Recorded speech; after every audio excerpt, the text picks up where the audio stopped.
శ్రీ మహాగణాధిపతయే నమః, శ్రీమాత్రే నమః. మాచిరాజు భక్తి ప్రేక్షకులందరికీ నమస్కారం. జ్యోతిష శాస్త్ర పరంగా ఫలితాలు చూసుకునేటప్పుడు గోచారానికి ప్రత్యేకమైన ప్రాధాన్యత ఉంది. గోచారం అంటే ఎప్పటికప్పుడు గ్రహాల సంచారంలో వచ్చే మార్పును బట్టి ఫలితాలు చూసుకుంటే దాన్ని గోచారం అంటారు. ఈ గోచార ఫలితాలనే రాశి ఫలితాలనే పేరుతో కూడా పిలుస్తారు. ఈ రాశి ఫలితాలు రెండు రకాలుగా ఉంటాయి: జన్మరాశి, నామరాశి.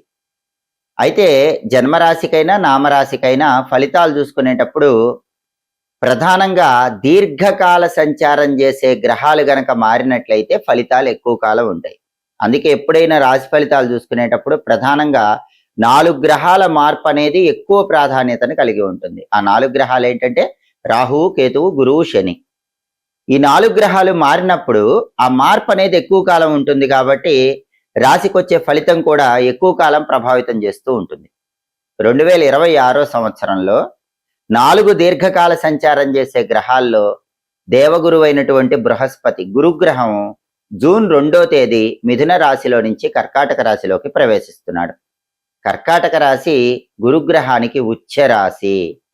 దేవగురువు బృహస్పతి ఉచ్చ రాశిలోకి ప్రవేశించడం అనేది 12 రాశుల మీద ప్రత్యేకమైన ఫలితాలను కలిగింపజేస్తుంది.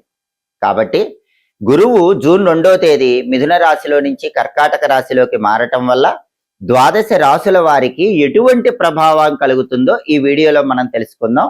ఈ ప్రభావం, ఈ ఫలితాలు అనేవి మళ్ళీ గురువు మారే వరకు ఉంటాయి. కాబట్టి జూన్ 2వ తేదీ నుంచి అక్టోబర్ 31వ తేదీ వరకు గురుగ్రహము కర్కాటక రాశిలో ఉండటం అనేది 12 రాశుల వారికి ప్రత్యేకమైన ఫలితాలు ఇస్తుంది. ఎందుకంటే కర్కాటకం గురువుకు ఉచ్చ కాబట్టి మిథున నుంచి కర్కాటకానికి జూన్ 2వ తేదీ గురువు వస్తాడు కాబట్టి ఆ ఫలితాలు విశేషంగా ప్రభావాన్ని కలిగింపజేస్తే 12 రాశుల వారికి ఈ గురుగ్రహ సంచారంలో మార్పు ఎటువంటి ఫలితాలను ఇస్తుందో ఈ వీడియోలో మనం తెలుసుకుందాం. జ్యోతిష శాస్త్ర పరంగా మీ వ్యక్తిగత జాతకాన్ని పరిశీలింపజేసుకోవాలంటే ఎవరైనా సరే 9399990660 ఈ నెంబర్కు మాత్రమే వాట్సాప్లో మెసేజ్ చేయటం లేదా కాల్ చేయటం చేయాలి. ఈ నెంబర్ తప్ప మాకు ఏ నెంబరు కూడా అఫీషియల్గా లేదు. చాలామంది నా శిష్యులని చెప్పుకొని అనేక మందిని వేల రూపాయలకు మోసం చేస్తున్నారన్న విషయము నా దృష్టిలోకి వచ్చింది. కాబట్టి ఎవరు కూడా అలాంటి మోసాలు నమ్మకండి. చాలామంది నా వీడియోలో కొంత భాగం కట్ చేసి షార్ట్ లాగా వేసి దానిపైన వేరే నెంబర్ ఇచ్చుకొని ఆ వేరే నెంబర్కి కాల్ చేస్తే ఉచితంగా జాతకం చెప్పబడునని చెప్తూ వేల రూపాయల మోసం చేస్తున్నారు. గురువుగారి శిష్యులని చెప్పి చాలామంది నమ్మి మోసపోతున్నారు. అలాంటి మోసాల నుంచి అందరూ బయటపడండి. మరొక్కసారి చెప్తున్నాను, 9399990660 ఈ నెంబర్ తప్ప, ఈ ఫోన్ నెంబర్ తప్ప ఇంకా ఏ ఫోన్ నెంబరు కూడా మాకు లేదు. మీరు ఏ ఫోన్ నెంబర్ సోషల్ మీడియాలో కనిపించినా సరే ఈ నెంబర్ తప్ప, నా వీడియో ఉన్నా సరే, జ్యోతిష్యం చెప్పబడును అని ఉన్నా సరే, గురువుగారి శిష్యులమని చెప్పినా సరే నమ్మకండి. నమ్మి ధనాన్ని మోసపోకండి. దయచేసి అందరూ కూడా ఈ సోషల్ మీడియాలో మోసాలకి దూరంగా ఉండండి. ఆ మోసాల నుంచి బయటపడండి. మీ డబ్బులు కాపాడుకోండి. ముందుగా మేషరాశి. మేషరాశి వాళ్ళకి జూన్ 2వ తేదీ గురుగ్రహ సంచారంలో వచ్చే మార్పు వల్ల కలిగే ఫలితాలను పరిశీలించినట్లయితే జూన్ 2వ తేదీ దేవగురు అయిన బృహస్పతి మిథున రాశిలో నుంచి కర్కాటక రాశిలోకి ప్రవేశిస్తాడు. మేషరాశి నుంచి లెక్కబెట్టినప్పుడు మేషం, వృషభం, మిథునం, కర్కాటకం. గురువు సంచారంలో మార్పు జరిగిన కర్కాటక రాశి 4వ రాశి అవుతుంది. అంటే మేషరాశి వాళ్ళకి 4వ స్థానంలో, 4వ స్థానంలో గురుగ్రహం ప్రవేశిస్తుంది. 4వ స్థానంలో గురువు సంచారం అనేది జ్యోతిష శాస్త్ర గోచార గ్రంథాల ప్రకారం వ్యతిరేక ఫలితాలు ఇస్తుంది. ఏ విషయాల్లో వ్యతిరేక ఫలితాలు ఇస్తుంది? ఆ వ్యతిరేక ఫలితాలను అనుకూల ఫలితాలుగా మార్చుకోవాలంటే ఏం చేయాలి?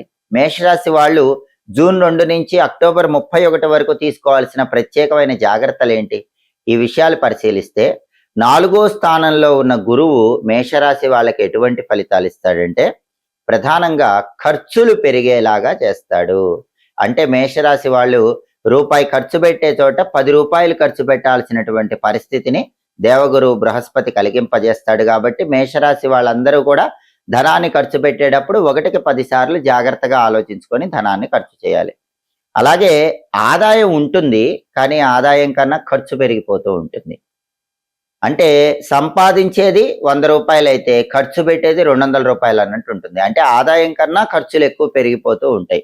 అంతేకాకుండా ఒక్కొక్కసారి అప్పులు చేయాల్సినటువంటి పరిస్థితులు ఏర్పడే సూచనలు ఉన్నాయి కాబట్టి మేషరాశి వాళ్ళు ఖర్చులు నియంత్రణలో ఉంచుకొని ఒకవేళ అప్పు చేయవలసి వచ్చినా కూడా సాధ్యమైనంత వరకు తక్కువ మొత్తంలో అప్పు చేయటం మంచిది. పెద్ద మొత్తంలో అప్పు చేస్తే మాత్రం ఇబ్బందులు ఎదురవుతాయి. అలాగే అనుకోకుండా బంధువుల వల్ల కొన్ని సమస్యలు ఎదురయ్యే అవకాశం కూడా ఉంటుంది. అందుకే జూన్ 2వ తేదీ నుంచి అక్టోబర్ 31 మధ్యలో మేషరాశి వాళ్ళు బంధువులతో జాగ్రత్తగా వ్యవహరించండి. బంధువులకు సంబంధించిన ఒక వార్త మీకు సంభ్రమాశ్చర్యాలను కలిగింపజేయడంతో పాటు బాధను కూడా కలిగింపజేస్తుంది. కాబట్టి సాధ్యమైనంత వరకు బంధువులతో జాగ్రత్తగా వ్యవహరించడం అనేది అనుకూల ఫలితాలను కలిగింపజేస్తుంది. అలాగే ఒక్కొక్కసారి స్థానభ్రంశము కూడా కలుగుతుంది. అంటే చాలా కాలంగా అనేక సంవత్సరాలు ఒకే చోట పనిచేస్తున్నటువంటి మేషరాశి వాళ్ళు ఉన్నట్టుండి ఆ ఉద్యోగాలు మానేయటం, ఆ స్థలాన్ని వదిలిపెట్టి వేరే స్థలానికి వెళ్ళిపోవటం, ఇటువంటివన్నీ కూడా 4వ స్థానంలో గురువు కలిగింపజేస్తాడు. అంటే ఉద్యోగ మార్పు కానీ స్థాన మార్పు కానీ ఇటువంటివి కలిగింపజేసి ఒక ఆశ్చర్యకరమైనటువంటి ఫలితాన్ని 4వ స్థానంలో గురువు మేషరాశి వాళ్ళకి ఇస్తాడు. అంతేకాకుండా ఒక్కొక్కసారి ధనం అవసరమై ఎదుటి వాళ్ళని అడిగే విధంగా కూడా పరిస్థితులు కలిగింపజేస్తూ ఉంటాడు. ఈ ఫలితాలన్నీ కూడా 4వ స్థానం చతుర్థ స్థానంలో ఉన్న గురువు మేషరాశి వాళ్ళకి ఇస్తాడు. కాబట్టి మేషరాశి వాళ్ళు జూన్ 2 నుంచి అక్టోబర్ 31 వరకు తీసుకోవాల్సిన ప్రధానమైన జాగ్రత్త ఏంటంటే డబ్బులు బాగా దాచిపెట్టుకోవాలి, సేవింగ్స్ పెంచుకునే ప్రయత్నం చేయాలి, ఎక్కువ ఖర్చులు పెట్టకూడదు, బంధువులతో జాగ్రత్తగా వ్యవహరిస్తూ మంచిగా ఉండాలి. ఈ జాగ్రత్తలు పాటిస్తే 4వ స్థానంలో గురువు ఇచ్చే వ్యతిరేక ఫలితాలు తగ్గిపోతాయి. దాంతో పాటుగా గురువుకు సంబంధించిన శక్తివంతమైన పరిహారాలు చేసుకోవటం ద్వారా కూడా దేవగురువు బృహస్పతి ఇచ్చే వ్యతిరేక ఫలితాల నుంచి మేషరాశి వాళ్ళు సులభంగా బయటపడవచ్చు. జూన్ 2వ తేదీ దేవగురువు అయిన బృహస్పతి మిథున రాశిలో నుంచి కర్కాటక రాశిలోకి ప్రవేశించగానే గురువు కర్కాటక సంక్రమణం జరగగానే ఈ కర్కాటక సంక్రమణం అనేది 12 రాశులలో కొన్ని రాశులకు అనుకూల ఫలితాలు కలిగింపజేస్తుంది, కొన్ని రాశులకు వ్యతిరేక ఫలితాలు కలిగింపజేస్తుంది. అయితే అనుకూల ఫలితాలు రెట్టింపు కావటానికి, వ్యతిరేక ఫలితాలు పూర్తిగా తగ్గింపజేసుకోవటానికి 12 రాశుల వారు గురువుకు సంబంధించిన కొన్ని శక్తివంతమైన పరిహారాలు చేసుకోవాలి. ఈ గురువు కర్కాటక సంచారం అనేది జూన్ 2వ తేదీ నుంచి అక్టోబర్ 31వ తేదీ వరకు ఉంటుంది. అంటే జూన్ 2 నుంచి అక్టోబర్ 31 వరకు గురువు కర్కాటకంలోనే ఉంటాడు. ఈ సమయంలో వచ్చే గురువారాలు 12 రాశుల వాళ్ళు ఈ శక్తివంతమైన పరిహారాలు చేసుకుంటే గురువిచ్చే అనుకూల ఫలితాలు బాగా పెరుగుతాయి, వ్యతిరేక ఫలితాలు బాగా తగ్గిపోతాయి. గురువుకు సంబంధించిన శక్తివంతమైన పరిహారాల్లో మొట్టమొదటి పరిహారం ఏంటంటే ఈ సమయంలో అంటే జూన్ 2 నుంచి అక్టోబర్ 31 మధ్యలో వచ్చే గురువారాల్లో 12 రాశుల వాళ్ళు ఈశాన్య దీపాన్ని వెలిగించాలి. ఈశాన్య దీపాన్ని ఎలా వెలిగించాలి? గురువారం స్నానం చేసిన తర్వాత మీ గృహంలో హాల్లో ఈశాన్యం మూల ఒక పీట ఏర్పాటు చేయాలి. ఆ పీటకు పసుపు రాసి కుంకుమ బొట్లు పెట్టాలి.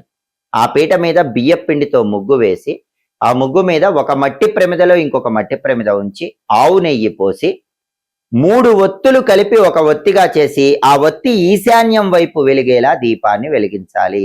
దీన్నే ఈశాన్య దీపం అనే పేరుతో పిలుస్తారు. ఈ దీపం పెట్టినప్పుడు కూడా ఓం హం ఈశానాయ నమః అనే మంత్రాన్ని 21 సార్లు కానీ 11 సార్లు కానీ చదువుకోండి. ఓం హం ఈశానాయ నమః. ఈ ఈశాన్య దీపం అనేది గురుబలాన్ని రెట్టింపు చేస్తుంది, గురుబలం లేని వాళ్ళకు గురుబలం కలిగింపజేస్తుంది. అలాగే జూన్ 2 నుంచి అక్టోబర్ 31 మధ్యలో వచ్చే గురువారాలు నానబెట్టిన శనగల్లో చిటికెడు పసుపు, కొద్దిగా పసుపు కలిపి గోమాతకు ఆహారంగా తినిపించండి. గోవుకు ఆహారం తినిపించడం వీలు కాని వాళ్ళు ఈ సమయంలో వచ్చే గురువారాలు గురుహోరలో శనగలు దానం ఇచ్చుకోండి. గురువారం ఉదయం 6 నుంచి 7 మధ్యలో కానీ, మధ్యాహ్నం 1 నుంచి 2 మధ్యలో కానీ, రాత్రి 8 నుంచి 9 మధ్యలో కానీ గురుహోర ఉంటుంది. ఆ సమయంలో కేజింబావు శనగలు పసుపు రంగు వస్త్రంలో మూట కట్టి దానం ఇచ్చుకోండి. గురు బలం పెరుగుతుంది, గురు దోషం తగ్గిపోతుంది. అలాగే ఈ సమయంలో వచ్చే గురువారాలు ప్రదోష కాలంలో శివాలయానికి వెళ్ళి దర్శనం చేసుకుంటే కూడా గురుబలం అద్భుతంగా పెరుగుతుంది. ఎందుకంటే గురువుకు అధిష్టాన దైవం పరమేశ్వరుడని జ్యోతిష శాస్త్ర గ్రంథాల్లో చెప్పారు. అందుకే సాయంకాలం 5:15 నుంచి 5:45 మధ్యలో ప్రత్యేకంగా ఈ సమయంలో వచ్చే గురువారాలు శివాలయానికి వెళ్ళి దర్శనం చేసుకుంటే మంచిది. లేదా సాయంకాలం పూట 6 గంటలకు కానీ 7 గంటలకు కానీ మీకు వీలైనప్పుడు 5:15 తర్వాత 8 లోపు ఎప్పుడైనా సరే శివాలయానికి వెళ్ళి దర్శనం చేసుకోండి. శివాలయ ప్రాంగణంలో కొబ్బరి నూనెతో దీపం వెలిగిస్తే కూడా అద్భుతంగా గురుబలం పెరుగుతుంది. లేదా ఇంట్లో శివలింగం ఉన్న వాళ్ళైతే ప్రతి గురువారం సాయంకాలం పూట ప్రదోష కాలంలో కొబ్బరి నీళ్లతో శివాభిషేకం చేసుకోండి. ఈ సమయంలో గురువారాలు ప్రదోష కాలంలో కొబ్బరి నీళ్లతో శివాభిషేకం చేసుకుంటే కూడా బ్రహ్మాండంగా గురుబలాన్ని పెంపొందింపజేసుకోవచ్చు. అలాగే జూన్ 2 నుంచి అక్టోబర్ 31 మధ్యలో వచ్చే గురువారాలు ఉపవాసం ఉండండి. ఇదైతే చాలా సులభం. ఎందుకంటే దానాలు ఇవ్వటం, ఆవుకు పెట్టడం, ఈశాన్య దీపాలు వెలిగించుకోవటం, శివాలయ దర్శనం చేయటం, ఇవన్నీ కుదరని వాళ్ళు కనీసం ఈ సమయంలో వచ్చే గురువారాలు ఉపవాసం ఉండండి. ఉపవాసం ఎలా ఉండాలి? పగలు ఉపవాసం ఉంటూ పాలు పళ్ళు స్వీకరిస్తూ రాత్రికి శనగపప్పుతో చేసిన పదార్థాలు తినాలి. అది ఖచ్చితంగా గురువుకు ప్రియమైన ఉపవాసం అవుతుంది. అంటే శనగపప్పుతో చేసిన పాయసం కానీ, లేదా శనగపప్పుతో చేసినటువంటి ఆహార పదార్థాలు, శనగల అన్నం కానీ, ఇటువంటివి ఆహారంగా రాత్రికి స్వీకరించాలి. ఇలా పగలంతా పాలు పళ్ళు తీసుకుంటూ రాత్రికి శనగలు లేదా శనగపప్పుతో చేసిన ఆహారం స్వీకరిస్తే గురుగ్రహానికి ప్రీతికరమైన ఉపవాసం అవుతుంది. దానివల్ల కూడా జూన్ 2 నుంచి అక్టోబర్ 31 మధ్యలో గురుబలాన్ని బాగా పెంచుకోవచ్చు. అసలు ఉపవాసం కూడా ఉండలేని వాళ్ళైతే ఈ సమయంలో వచ్చే గురువారాలు దేవగురువు బృహస్పతి మంత్రాన్ని వీలైనన్ని సార్లు చదువుకోండి. బృం బృహస్పతయే నమః, ఇది మంత్రం. బృం బృహస్పతయే నమః. ఈ మంత్రాన్ని ఎన్నిసార్లు చదవాలి? ఎవరికైనా జాతకంలో గురు మహాదశ 16 సంవత్సరాలు ఉంటుంది కాబట్టి ఈ మంత్రం 16 సార్లు చదవటం ద్వారా అఖండ ప్రయోజనాన్ని అందిపుచ్చుకోవచ్చు. లేదా 21 సార్లు చదువుకోవచ్చు. సమయం ఉంటే 54, 108 సార్లు కూడా చదువుకోవచ్చు. 21, 54, 108 లేదా 16 సార్లు మహాదశ ఉంటుంది కాబట్టి 16 సార్లు చదువుకున్నా కూడా గురుగ్రహం సంపూర్ణంగా యోగిస్తుంది. అలాగే ఈ సమయంలో వచ్చే గురువారాలు చిటికెడు పసుపు నీళ్లలో కలుపుకొని స్నానం చేయండి. ఈ సమయంలో వచ్చే గురువారాలు స్నానం చేసిన తర్వాత తడి గంధాన్ని నుదుటన బొట్టులాగా పెట్టుకోండి. గంధం బొట్టు పెట్టుకుంటే కూడా గురుబలం పెరుగుతుంది.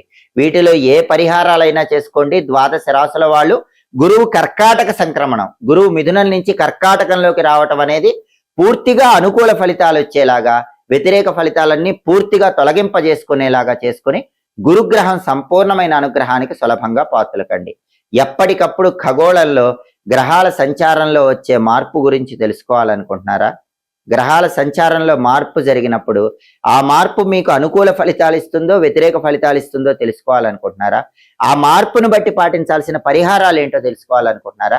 అయితే మాచిరాజు భక్తి ఛానల్ తప్పకుండా చూడండి. మా వీడియోస్ మీకు నచ్చినట్లయితే మా ఛానల్ లైక్ చేయండి, కామెంట్ చేయండి.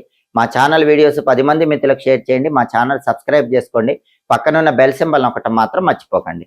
సర్వే జనాః సుఖినో భవంతు. స్వస్తి.